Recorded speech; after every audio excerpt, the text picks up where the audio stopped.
இந்த காலகட்டத்துக்கு தேவையான ஒரு அறிவுரையை சொல்றத நான் சொல்றேன். Strength is life, weakness is death. Strength is life, weakness is death. பலமே வாழ்வு, பலவீனம் மரணம். பலமே வாழ்வு, பலவீனமே மரணம். அப்போ இந்த உலகத்துல எது வாழ்ந்துட்டு இருக்குன்னா survival of the fittest. Swamiji சொல்றது, வடிவு படைத்தவன் வாழ்க்கைக்கு உரியவன், அவன் தான் வாழ்ந்துட்டு இருக்கிறான். அப்போ வலிவுன்னா என்ன? பலம், ஸ்ட்ரென்த். அப்ப எதை வச்சு நீ ஸ்ட்ரென்த் சொல்ல முடியும்? அவனுக்கு 3 விதமான பலத்தை அவரு கொடுக்க சொல்றார். ஒரு மனிதனுக்கு முதல் தேவை உடல் பலம், இரண்டாவது தேவை மனோபலம், மூன்றாவது தேவை ஆன்ம பலம். இப்போ நிறைய பேர் உடம்புல பலமா இருப்பாங்க, மனதுல வீக்கா இருப்பாங்க. சில பேர் மனசுல ஸ்ட்ராங்கா இருப்பாங்க, ஆனா உடலால பலவீனமா இருப்பாங்க. அதனாலதான் விவேகானந்தர் சொல்றாரு, முதலில் நம்ம குழந்தைகளுக்கு நல்ல உடற்பயிற்சி கற்றுக் கொடுங்கள். நம்ம குழந்தைகளை வளர்த்தும் பொழுதே ஆஞ்சநேயரை ஒரு ரோல் மாடலா வச்சு வளர்த்துங்க. இந்த ஒவ்வொரு குழந்தைக்கும் ஒரு உதாரணம் அப்படின்னா ஹனுமன்.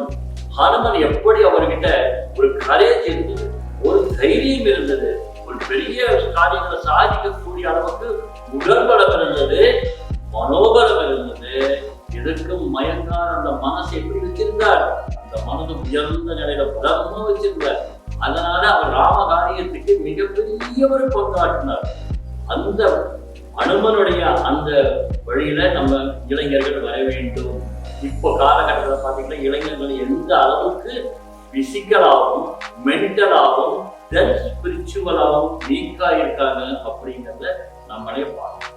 அப்போ விவேகானந்தர் சொன்னாருன்னா, this world is a great gymnasium. இந்த உலகம் மிகப்பெரிய உடற்பயிற்சி கூடம். நாம் இங்க வந்திருக்கிறது நம்மை பலப்படுத்திக் கொள்வதற்காக. அப்ப நம்ம என்ன பண்ணோம்னா, நல்ல பலசாலியா இருக்கிறதுக்காக நல்ல உணவு சாப்பிட சொல்றார், நல்ல தேக பயிற்சி செய்ய சொல்றார், தினசரி வாக்கிங் போக சொல்றார். வாக்கிங் போறது மட்டுமல்லாமல் இந்த உடலை ஏன்னா எந்த சன்னியாசியும் உடம்ப பலமா வச்சிருந்து சொல்லவே இல்லை. விவேகானந்தர் மட்டும்தான் உலகத்தில் முதல் முறையாக பகிரங்கமா சொன்னார், காட்டில போய் தவம் இருந்து மூக்க புடிச்சுக்கிட்டு ஆத்மோரத்திலையோ மலை குகையிலோ இருந்தீங்கன்னா நீ உங்களுடைய சொந்த புத்திக்காக செய்யற, அப்படி வேண்டாம். இந்த நாடு இப்ப வீரர்களை வேண்டி நிக்கிறது. இப்ப யாரை வேண்டி நிக்கிறது? வீரர்களை வேண்டி நிக்கிறது. வீரர்களாக ஆகுங்கள். அதுக்காக என்ன பண்ண சொல்றாரு? நல்லா சாப்பிட்டு, நல்ல உடற்பயிற்சி செய்து, நல்ல பலசாலியாகி, அந்த பலசாலிக்குள்ள ஒரு நல்ல பலமான மனதை விட்டு மக்களுக்கு சேவை செய்யுங்கள். பலவீனமான மனசை வச்சிருக்கிறதுனால ஒண்ணுமே பண்ண முடியாது. ஒரு பையன் வர்றான், ஒல்லியா ஒடிச்சது எடுப்பு கூடாத வரான், அவன் கையில பகவத்கீதை புஸ்தகம், அதை தூக்க முடியல, அவனால 1000 பக்கம் இருக்குது. அதை கொண்டு வந்து, சுவாமிஜி இந்த பகவத்கீதை எனக்கு கொஞ்சம் சொல்லிக் கொடுங்க அப்படிங்கிறார். விவேகானந்தரை வாங்கி வச்சுட்டு அவன் உடம்ப பாக்குறாரு, எலும்பு கூட இருக்கிறான். நீ போய் ஃபுட்பால் விளையாடு, கால்பந்து விளையாடு போ அப்படிங்கிறாரு. என்னங்க பகவத்கீதை சொல்லித்தர சொன்ன, என்னை கால்பந்து விளையாட போக சொல்றீங்களே? முதலில் கால்பந்து விளையாடு, கால்பந்து விளையாடி உன்னுடைய உடலை பலப்படுத்திட்டு வா, அப்பத்தான் பகவத்கீதையினுடைய அந்த பதமான கருத்துக்கள் ஒரு மனசுல பதியும் அப்படின்னாரு. அப்போ அவருக்கு அது முதல்ல புரியாது. விவேகானந்தர் சொன்னார், you are nearer the heaven through the football than through the study of Bhagavad Gita. Bhagavad Gita படிப்பதை காட்டிலும் கால்பந்தாட்டம் ஆடுவதன் மூலமாக சொர்க்கத்துக்கு போகலாம். எவ்வளவு தைரியமான வார்த்தை ஒரு சன்னியாசி சொல்றார். அந்த காலையை சொல்லிட்டு அப்போ இந்த நாடு கோடைகளா இருந்ததை பார்த்து நிறுத்து பணப்படுத்த சொல்றாரு. அதனாலதான் நம்ம என்னன்னா உடலுக்கு நல்ல சத்தான உணவுகள், மனதுக்கு நல்ல எண்ணங்கள், நல்ல சத்தான விஷயங்களை மனதுக்குள்ள போட்டு அந்த மனதை பலப்படுத்தி வைக்கணும். 3வது ஆன்மீக பலம். அதுக்கு 3வது தான் சொல்றாரு. அதனால இப்போ ஆன்மீக பலத்தை கூட சொல்லல, முதல்ல உடல் பலம் வேண்டும், எதற்கும் அஞ்சாத மனோபலம் வேண்டும். சிங்கத்தை குகைக்குள்ள சிங்கத்தோட பிடரை பிடிச்சு ஆற்றினதுக்கு வேலையை விவேகானந்தர் செய்தார். 29 வயசு 30 வயசு நடக்கும்போது அமெரிக்கா போனார். வெள்ளைக்காரர் ஆண்டு கொண்டிருந்த காலம். அங்க போய் அவர் கர்ஜனை பண்ணிட்டு வந்தார். அதுக்கு என்ன காரணம்? உடலளவில் அவர் முழு அளவில் இருந்தார், நிறைமனிதர் இருந்தார், மனோ அளவில் இருந்தார். அதற்கு சின்ன வயசிலிருந்தே அவர் பயிற்சி எடுத்தார். தினம் வாக்கிங் போறது, நீச்சல் அடிக்கிறது, நல்ல உணவுகளை சாப்பிடுறது, நல்ல விதமான கருத்துக்களை கிரகிச்சுக்கிறது. அவர் இன்னொரு இடத்துல முக்கியமா சொல்றார், உன்னுடைய உடலையோ உன்னுடைய மனதையோ பலவீனப்படுத்தும் எதையும், உன்னுடைய உடலையோ உன்னுடைய மனதையோ பலவீனப்படுத்தும் எதையும் கால் துண்டு விரலாவோட தீண்டாது, உன்னுடைய கால் விரலாவோட தீண்டாது அப்படிங்கிறார். அப்ப நாம பார்த்துக்கணும், இது என்னுடைய உடம்ப பலவீனப்படுத்தணும்னா அது வேண்டாம், இது என்னுடைய உள்ளத்தை பலவீனப்படுத்தணும்னா அது வேண்டாம் அப்படிங்கிற ஒரு வழியை விவேகானந்தர் காமிச்சாரு. அதே மாதிரி அவர் வாழ்ந்து காமிச்சார். கடைசி வரைக்கும் அவர் உடம்பாலும் உள்ளத்தாலும் ஆன்மாவினாலும் அவர் மிகப்பெரிய ஒரு பலசாலியா இருந்தார். அதனால அவர் சொன்னாரு, நல்ல உடல், எக்கு போன்ற உடல், அதுக்குள்ள நல்ல நரம்புகள், நல்ல பலசாலியா இருக்கிறது, இரும்பு தசைகள், இதெல்லாம் வச்சுதான் பெரிய காரியங்களை சாதிக்க முடியும். உலக நன்மைக்காக இந்த உடம்பை நல்லா வளர்ச்சுங்கிறாரு. உலக நன்மை சொந்த முக்கியம் அப்புறம் பார்க்கலான்டாரு. இப்ப உன்னோட லிபரேஷன் அப்புறம் பார்க்கலாம். முதல்ல நீ நல்ல உடம்பையும் நல்ல மனதையும் நல்ல ஒரு ஆத்மாவும் பெரிய காரியத்தை சாதிக்கலாம். அதனால விவேகானந்தர் நிறைய ஜிம்முக்கு போயிருக்காரு, நிறைய எக்ஸசைஸ் பண்ணியிருக்காரு. தினந்தோறும் கல்லாக்கட்டை சுற்றுவாரு, வாக்கிங் போவாரு, ஸ்விம்மிங் பண்ணுவாரு. இவ்வளவு அவரால் பண்ண முடிஞ்சு அதுக்கப்புறம் மனதுக்கு தினசரி நல்ல விஷயங்களை வச்சுருப்பாரு, நல்ல நூல்களை படித்தாரு, நல்ல சாதுக்கள் நல்லா போய் பார்த்தாரு. இது எல்லாத்த விட அவரு அதிகமா தியானம் செய்தார். எனக்கு பின்னாடி பார்த்தீங்கன்னா அவருடைய தியானம் லண்டன்ல உட்கார்ந்து அவர் செஞ்ச அந்த போட்டோ சிலை இது என்னதான் அப்படியே உள்முகமா போய் அந்த மனதை பலம் வச்சிருக்கிறார். தியானத்தினால முடியும். அந்த தியானம் எல்லாத்துக்கும் கொண்டு வர சொல்லியிருக்காரு. எல்லாரும் அதை பழகணும். அந்த தியானத்தின் மூலமாக மனதை நம்ம பலப்படுத்திக்க முடியும். நல்ல உணவு, உடற்பயிற்சினால உடலை பலப்படுத்த முடியும். இதற்கு பிறகு நம்ம சேவைக்கு வரணும்னு சொல்லியிருக்காரு. அதை நாம் கண்டிப்பாக கடைபிடித்து அவருக்கு பெருமை சேர்த்துமாக. நன்றி, வணக்கம்.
தமிழ்நாட்டிலே பிறந்த நான் என் தாய் தமிழ்நாட்டின் எழுச்சிக்காகவும் வளர்ச்சிக்காகவும் என் சிந்தனைகளை ஒருங்கிணைத்து ஒரு கவிதை தொகுப்பாய் மாற்றி பதிவிடுகிறேன். எம் நாட்டிலே தேர்தல் திருவிழா கோலாகலமாய் நடக்கும் பொழுது ஆங்காங்கே காய்கறி சந்தையில் கூக்குரலிட்டு என்னிடம் வா என அழைப்பது போல இவர்களும் அழைக்க எவரிடம் செல்வதென அறியாமல் என் பசி நீங்க தம் ரத்தத்தை வியர்வையாய் சிந்திய விவசாயி ஆங்காங்கே மீளா துயரத்தில் இருக்கும் பொழுது ஒருவேளை பிரியாணிக்கு ஆசைப்பட்ட பிரச்சாரத்திற்கு போகும் யானோ எம் தேசிய தலைவனை தேர்ந்தெடுக்க போகிறேன். எம் நாட்டு பெண்களுக்கு பாதுகாப்பு அளிக்க மறந்து எங்கோ ஒரு நடிகையின் நகைக்கடை திறப்பு விழாவில் பாதுகாப்புடன் செல்ஃபி எடுக்க நினைக்கும் யானோ எம் தேசிய தலைவனை தேர்ந்தெடுக்க போகிறேன். எம் இளைஞர்களை போராட்டத்தில் அடித்து துரத்திய போதும் எங்களோடு இறங்கி வந்து போராடுங்கள் என அவர்கள் கெஞ்சிய போதும் காணும் காணொலியாய் வேடிக்கை பார்த்த யானோ எம் தேசிய தலைவனை தேர்ந்தெடுக்க போகிறேன். எம் இனத்தின் பெருமையை இழந்து எம் மக்களின் தன்மானத்தை விற்று இப்பொழுது என் ஓட்டு உரிமையும் கண்மூடித்தனமாக விற்று தீமையை பார்க்காதே, தீமையை பேசாதே, தீயதை கேட்காதே என்னும் சொல்லை மறந்து தீயதையே செய்வேன், தீயதையே பேசுவேன், தீயவனையே காண்பேன் என கண்ணிருந்தும் குருடராய் வாழும் யானோ எம் தேசிய தலைவனை தேர்ந்தெடுக்க போகிறேன். எம் மக்களை சுரண்டினால் நானும் ஒரு நாள் சுரண்டப்படுவேன் என அறியாத யானோ என் தேசிய தலைவனை தேர்ந்தெடுக்க போகிறேன். இன்னும் எத்தனை காலம்தான் பார்வை கொண்ட குருடனாய் வாழப்போகிறாய்? என் மனமே வீழ்த்திடு. ஜாதிக்காகவோ மதத்திற்காகவோ பணத்திற்காகவோ இல்லை, உன் உறவினருக்காகவோ. தீயது எனப்பட்டால் துணை போகாதே.